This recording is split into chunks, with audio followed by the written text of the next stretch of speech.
everybody. One common thing that people see in language learning is not improving. When they see their progress from week to week, day to day, there's no improvement. But really, improvements come mainly, majority of them, after months. So don't be too rushed into it. If you're doing what you're doing, try doing more of that and see your progress after a month. That's what I'm going to say firstly. But you really should be seeing real progress week to week. And there's a way to measure that. I've been learning a different language now, and I've been seeing my progress daily. There's some things I do, and I'm going to teach you those things, and that ensures and guarantees that I improve my language no matter what. And also, the same goes for students. We teach that at AIDS Education, and these 5 techniques are mainly what we use. So, starting with number 1, the first thing that people don't do, and it requires effort, and that's why most people don't do it, is repetitions. Okay, a lot of people work out in the gym, and most people quit the gym. Most people quit businesses. This is the natural human thing. You're on a diet, after 2, 3 months, you're gonna quit, you're gonna go back, you're gonna diet again and go back. If this is you, don't worry, you're not the only one, but this is something that people also do when they're learning English. So let's say you have a teacher, or let's say you're learning English on your own, or you're just going on Google checking your English mistakes or grammar mistakes. You write a letter, you write an essay, you see the mistakes there, you have some sort of feedback, and you know what is wrong. But when it comes time to revise it, you don't do it. Trust me, people who just understand, maybe you're in a class, okay, in a 1 hour class, the teacher tells you, you got this wrong, and people who understand that and never follow up on that again are likely to forget 85% of all the feedback that was given. Even if you have great mind power, you will still forget more than 60% of it unless you revise. If you revise it once and you revise it properly, not just read it, but also revise and understand why I got it wrong, how can I make the sentence better the next time, you revise it maybe an hour. So you had an hour of class and 1 hour of revision. You will retain 90% of that content. But now it's again important to revisit it, not just with one revision, but with another revision, because naturally the human mind forgets whatever we're learning. That's why a lot of teachers and a lot of, I think, scientific experts, wherever I heard this, it was a research article, peer-to-peer reviewed. What they mentioned is people who learn everything before the exam, 1 day before the exam, are likely to forget a huge chunk of it because one revision is not enough. When you revise, it's great. It's like it's a temporary storage. Some of that will come to you, some of that won't. But when you revise it again, that temporary storage becomes permanent. So you have to make sure you do revision at least twice and give it the same amount of time that you had in the class. For example, you had a class of 1 hour, do 1 hour of revision and another hour of revision at least. If you're not doing classes, if you're just Googling things, maybe you went to thesaurus.com, vocabulary.com, learned some new words. You learned 100 words in 5 hours. Now you owe yourself a revision of 5 hours first and a second revision of another 5 hours. Okay, so revision is very important. That's what most people don't do. And as you can see, as I'm saying, it requires double the effort, more of the time. And that's why people don't do it. And that's why they don't improve.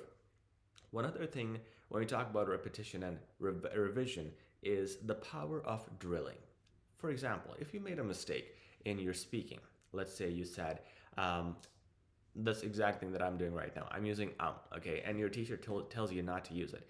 So when you're talking about your morning, how's your morning, Frank? My morning was very good. So the teacher told you, just say, my morning was very good. Don't say ums. Now repeat this 10 times. My morning was very good.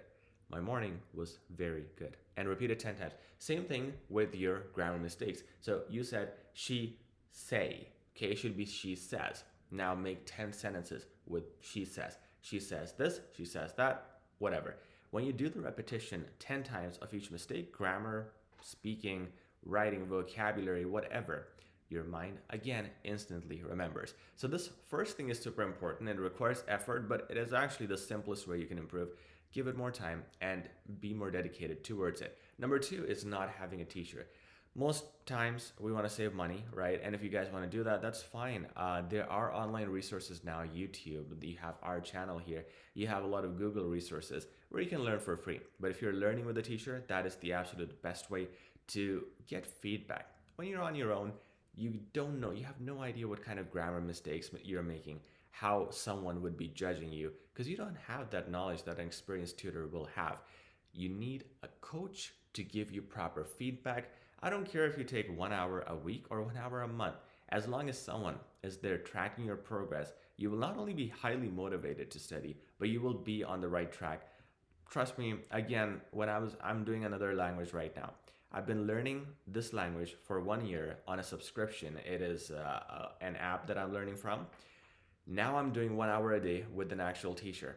Huge difference. So it's the same thing about concentration. When you are concentrated in one class with a teacher, you're motivated and you have one person really giving you feedback on what works in daily life. That's another big thing. Subscription apps or online, you wouldn't see things that are contemporary in your daily life. So the teacher tells you what is contemporary, what is day to day, what is something you can actually use, and they keep you motivated. And that's why it is so much more important. It's quality versus quantity. You can spend 10 hours on your own learning, but 1 hour with the teacher will make a lot of difference. So consider coaching, and if you need good coaches, we have some of the best ones here at AIDS Education. Our link is always in the description, and you can check us out. Number 3, why people don't improve their English, and this is something that kind of frustrates me. I also don't understand why people don't do it, is talking to other people outside of their culture.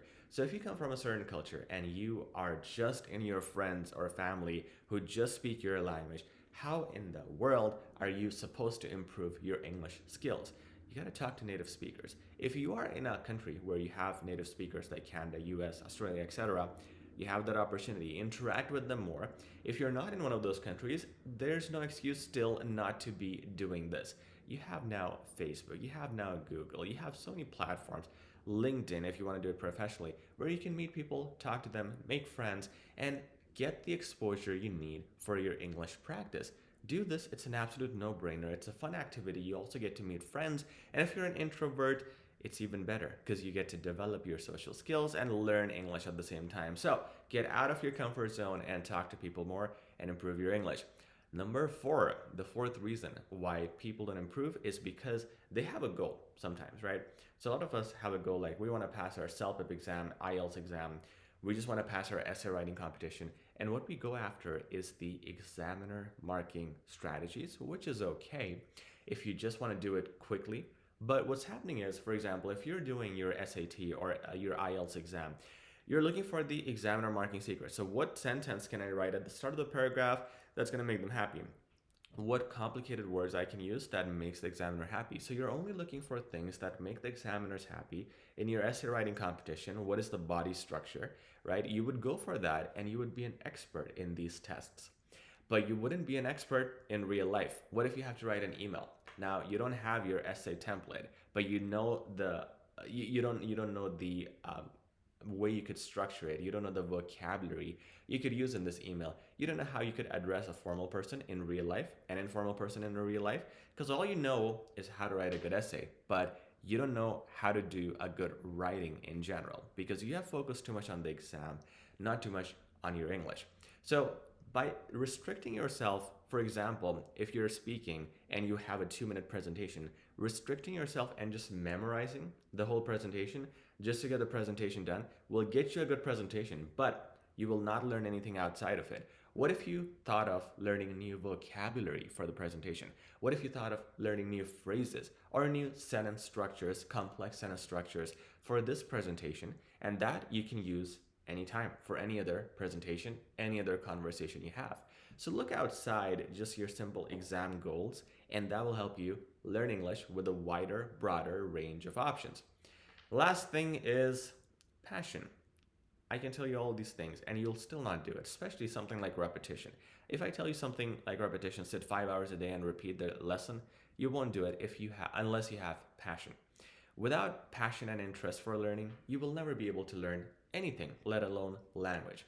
When I was doing my IELTS exam, that's how I started my career, right? So I did a very good IELTS exam, got 8+ bands and everything. But what I was doing was, I was really doing it day and night. So in the car, we used to have CD players back then, right? So in the car, I used to put a CD and practice IELTS listening. In the bus, again, headphones, listen to IELTS listening. In the washroom, I was reading IELTS books. Whenever I got a chance, room alone, I was practicing speaking. outside the speaking exam room, I was talking to candidates. I was saying, hey, you want to practice speaking? Our exam is soon, so let's practice together. I was doing that. And I was doing a whole lot of writings. I did more writings than anyone else in our classroom. And the teacher probably hated me for that too. But the thing was, I had passion and I had interest and I had great results. And that started my goddamn career. Okay, so it's something that changed my life basically just because I had passion for learning. Now, it doesn't mean you have to be a teacher after having passion for learning, but having a passion for learning can make you do a lot of good things. It can make you be a good public speaker. It can make you a great salesman. It can help you in your career because almost every career needs communication, meetings, presentation. You will develop those skills. You will need it for your emails when you address people. This will change your life, but without passion, you wouldn't give it a minute of your day, a second of your day. But with passion, you would invest time, you would improve yourself, you would see results day to day, not even week to week, day to day. And also, you will get to whatever goal you have, passing the exam, getting your job, getting a good job interview, but most importantly, at least this way you will never fail again and you will never feel that you're not improving. If you like this video, please like, share, and subscribe. We'll talk very soon. Take care.